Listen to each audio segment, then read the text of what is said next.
bukod dyan, mga kababayan, dito tayo. Ano yung sunod, Ken? Naku, ito na. Mga kababayan. Dito tayo kay yung bagong NBI director. Ano yan, Kent? Yung bagong NBI director. Dito tayo ha, kay ang bagong NBI director, mga kababayan, ay si anong pangalan ito? Melvin Matibag, no? NBI Director Attorney Melvin Matibag. So ngayon, mga kababayan, itong si NBI Director Melvin Matibag, mga kababayan, ay nagsalita. Bakit? Kasi ganito po ang nangyari, mga kababayan. Punta tayo dito sa VNC Matibag. Sa Billionaire News Channel tayo, mga kababayan. Ito po. Wait lang ha, may ads lang. Newly appointed NBI Director Melvin Matibag has addressed key issues following his formal assumption of his duties at the agency. Andrea Salve is on the phone for the details. Andrea, go ahead. My newly installed NBI Director Melvin Matibag has given his assurance that politics has no place and will never have a place in his leadership of the government's premier investigative agency. He stressed that public service must remain impartial regardless of who appointed to the post. Dito tayo sa Tagalog, mga kababayan. Isinagawa na ang opisyal na turnover ng pamumuno sa National Bureau of Investigation ngayong araw. Mismong si outgoing Acting Director Angelito Magno ang nagpasa ng NBI leadership kay Attorney Melvin Matibag.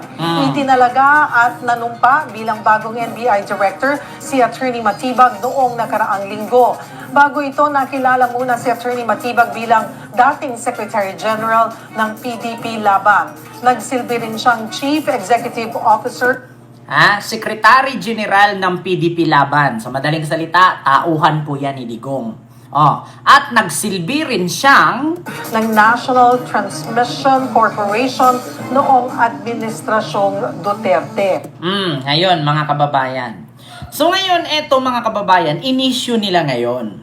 So, delikado ba ang pag-appoint ni PBBM kay Attorney Melvin Matibag bilang NBI Director? Delikado ba? Kasi mga kababayan, DDS daw to. Ngayon, eto na. Gusto kong ipakita sa inyo, mga kababayan, na magulat kayo. Mga kababayan, sa mga hindi po nakakaalam, si Attorney Melvin Matibag, na ngayon ay NBI Director Matibag, ay hindi na po siya DDS. Bakit? Mga kababayan, siya po ay dating member ng PDP Laban. Group, Secretary General, parang ganon, ng PDP Laban. At siya po, mga kababayan, ang nag-file ng disbarment case kay Harry Roque dahil sa paninira kay PBBM na gumawa ng peking video na nagpulburon si PBBM. Sa mga hindi po nakakaalam, si Attorney Melvin Matibag na dating General or Secretary General ng PDP Laban ni Digong at Administrasyong Digong may posisyon ito. Siya po ang nagpa-file ng disbarment case kay Harry Roque. Dahil sa paggawa ng peking video na nagpupulburon si PBBM. Imagine, PDP Laban versus PDP Laban, attorney versus attorney, kinontra ni Melvin Matibag si Harry Roque dahil fake news. So ngayon, mga kababayan, dapat ba siyang pagkatiwalaan? Para sa akin, sa 100%, 50-50. Pero iginiit ni Matibag na hindi daw siya tao at hindi daw siya panig sa mga Duterte. Mismo siya daw ay nag-apply. So continue natin. At sa puntong ito, magkakausap natin ang bagong hepe o bagong NBI Director na si Ayan. Attorney Melvin Matibag. Magandang tanghali po sa inyo, Director. Salamat po sa oras. Magandang tanghali po, Ma'am Sherry, at sa lahat po ng tumatangkilik sa inyong programa, isang magandang tanghali po. Bago ko po puntahan yung inyong gagawing plano or pamumuno sa NBI, dito muna po ako sa ibang issue, no? Director Matibag. Director, nabansagan po kayo, bansag po sa inyo ngayon ay from Duterte ally to Marcos appointee. Ayan. Kumpirmasyon ba ito na hindi na kayo talaga kaalyado ng pamilya Duterte sa gitna po ng Ang galing ni, ni ba to? Si Cheryl Cosim ba to? Si Pinky Webb. Cheryl Cosim ba yan, mga kababayan? Ang galing mag-interview nyo. Direct to the point na hindi ka na ba talaga kaalyado ng pamilyang Duterte? Diba? Pakinggan nyo, mga kababayan, kung ano reaksyon ni Melvin Matibag. tensyon ng mga Duterte at Marcos? Unang-una po, Ma'am Cheryl, no, pardon me, pero yung ating pong posisyon na hinahawakan ngayon, hindi po tayo political eh. So, ang pakiusap ko po sana sa lahat, huwag nating tingnan kung saan ako nanggaling at kung nasaan ako ngayon. Tama naman. Ako ngayon ay NBI Director na may mandato Tama na naman. proteksyonan po ang bawat isa mamayang Pilipinas at ang ating pong bansa. So, para sa akin po, hindi po dapat naging issue yun. Kung pag-uusapan naman po natin ng malalim talaga yan, eh yung pong ating track record sa panunungkulan, baka po yun ang nakita sa atin ng Pangulong Bongbong Marcos para bigyan tayo ng pagkakataon na manungkulan po sa kanyang administrasyon. Ngayon, mga kababayan, ganito yan. Bigyan ko kayo ng kwento. Kung bakit umalis yan sa PDP at sa kampo ni Digong at pumunta kay PBBM. Kabahan ka na, Sara. Kabahan na kayo, mga DDS. Ang kwento po dyan, ganito. Mga kababayan. Siya po ay Secretary General ng PDP laban ni Digong. Kaya isa sa rason po na umalis yan doon. At ni minsan naging DDS na umayaw sa pagiging DDS dahil po, mga kababayan, sa kanyang paninindigan. Ganito. Siya po ay DDS noon. Pero nakita kasi niya ang peke na ginawa ni Harry Roque, pinitisyonan si Harry Roque at finailan niya ng disbarment case dahil hindi magandang pangitain at hindi magandang tignan na ikaw ay isang abogado na may sinalaysayang may sinumpaan, no, at sinumpaang salaysay na hindi ka gagawa ng anumang kasinungalingan at krimen according sa iyong code of ethics and code of conduct as a lawyer. Ang nangyari, mga kababayan, gumawa ng pekeng video na galit kasi nadadamay ang PDP laban. Nagalit siya kasi nga nadadamay ni Harry Roque ang PDP laban dahil sa paggawa ng fake news. So, finailan niya ng disbarment case si Harry Roque. Ito ang sagot ni Harry Roque ngayon. Kaya po siya umalis doon, mga kababayan, kasi pinagtulong-tulungan siya ng PDP kaya napatalsik. Pinagtulong-tulungan siya. Ang nangyari po kay Attorney Melvin Matibag ay parang si Madriaga. Para siyang si Ramil Madriaga. Pagkatapos humingi ng tulong, pagkatapos sinampahan si Harry Roque, mas kinampihan pa si Harry Roque kaysa sa kanila na nagserbisyo naman ng tapat. So ngayon ang ginawa niya, pag initan niyo ako, pues, lalayas ako. Kinawawa siya doon, pinagtulong-tulungan siya. Kaya ngayon, mga kababayan, ito po yung nangyari. May post ngayon si Harry Roque. Ayan, ito na ha. Ito po ang post ni Harry Roque, mga kababayan, patungkol kay Matibag. Ito.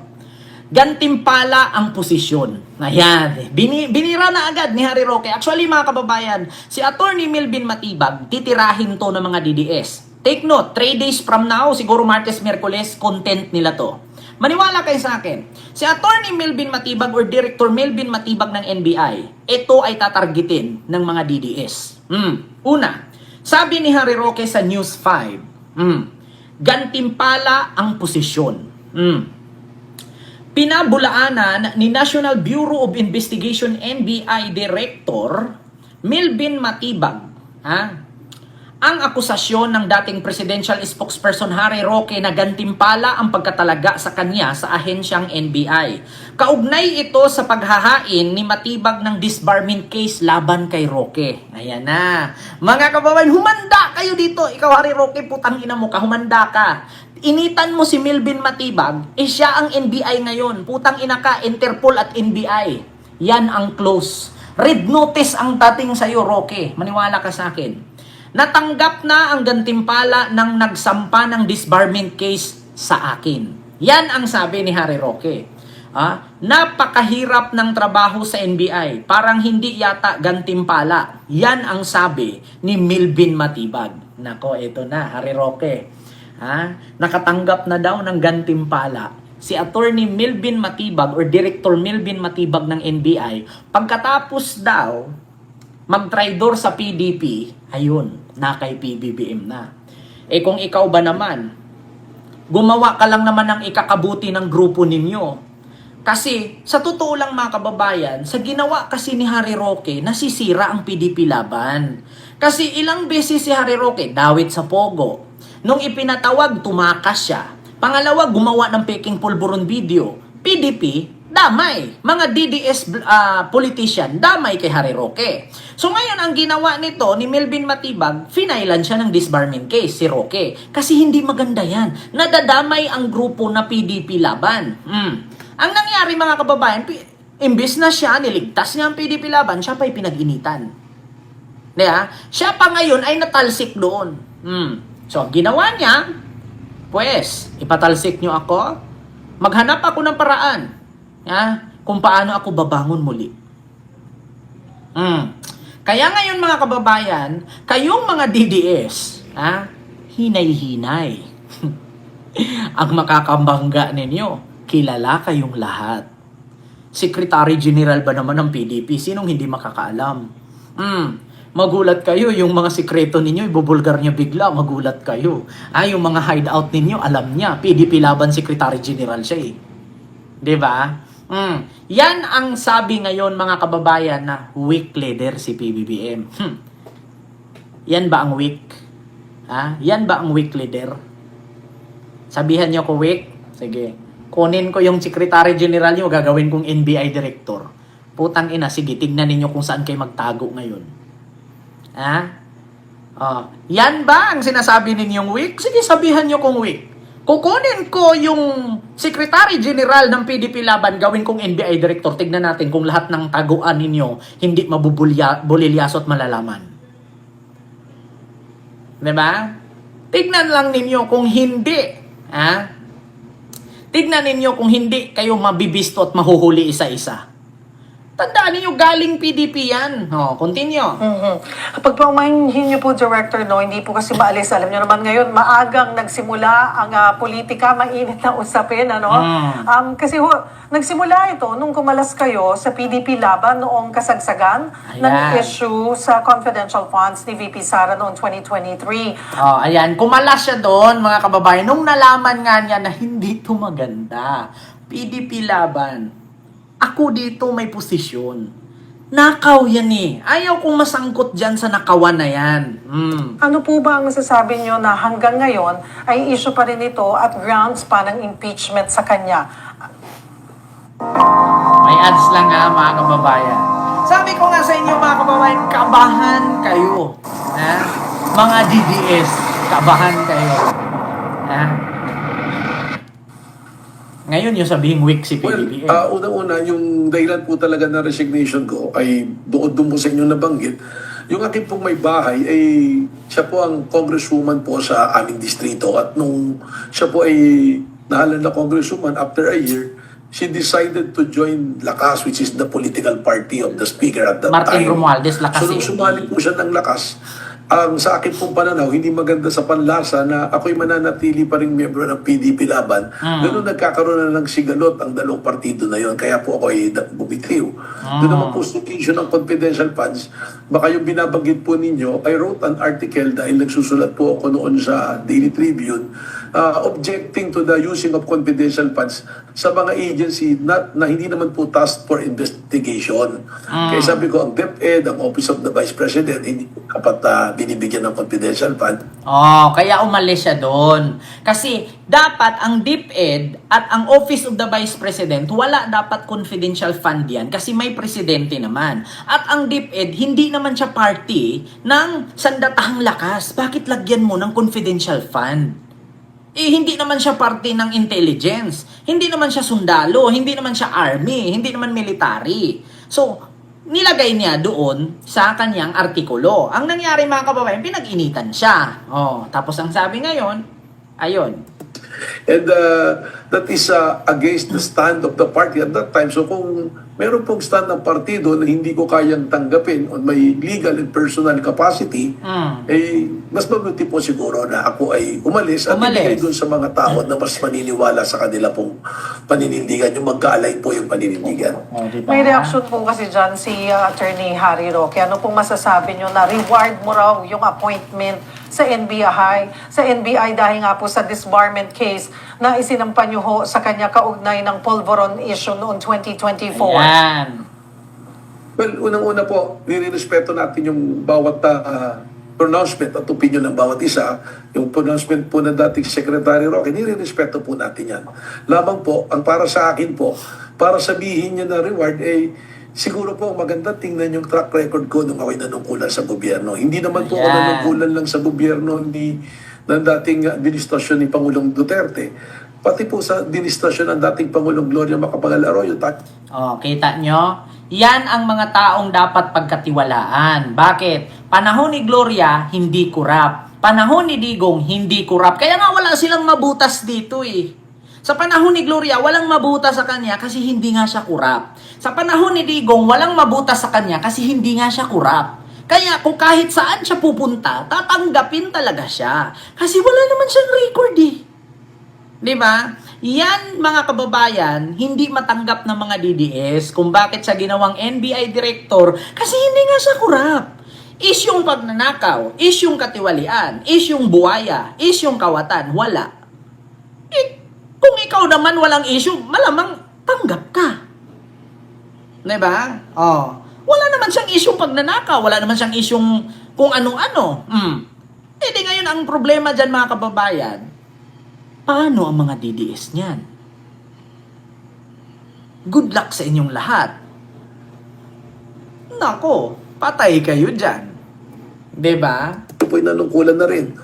Siguro naman po, kaya tayo pinagtiwalaan ng Pangulong Bongbong Marcos, ay nakita po ang ating track record sa panunungkulan na maaaring makatulong po sa administrasyon at sa ating pong bayan. Oh, di ba? Nakita kasi ni PBBM na wala siyang record doon ng pagnanakaw. Wala siyang record doon na katiwalian or kung anumang pagtraidor. Oh.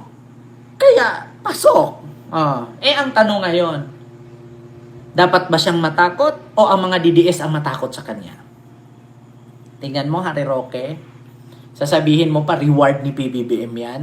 Hindi yan reward, Harry Roque. Bakit siya bibigyan ng reward? Kasi pinadisbar ka. Sino ka ba, Harry Roque? Putang ina mo ka. Isa ka lang namang dihamak na baklang butanding na may nana ang tuhod. Diba? Formal nang na-turn over ang pamumuno ng NBI sa inyo. Director, kumusta ang first day? Well, marami pong kinakausap, marami pong kailangang pag-aralan. Kanina po, nanggaling ako sa opisina kasama si Director Lito Magno. Nagpunta kami sa opisina ni Secretary Eric Bida para po sa mga direction pa at sa pagtutulungan po para mas maging epektibo po ang pagkasagawa ng mandato po ng ating pong ahensya. At so far naman po, I think we're hitting the ground running already. Magkakaroon po ako ng mga briefing sa iba't iba pong departamento rito para po mapag-aralan ko ng gusto at magawa po yung ating pong dapat gawin para sa ikabubuti po nating lahat. Travel with peace of mind with our Diba? Yun po yun, mga kababayan. No? So, yun lang, mga kababayan, yung ating live, no? Sa mga oras na ito at mamaya may live po tayo, no? Ulit, so, kitang-kita nyo naman, ayan na, kabahan na kayo, mga DDS. Ombudsman, si Boying.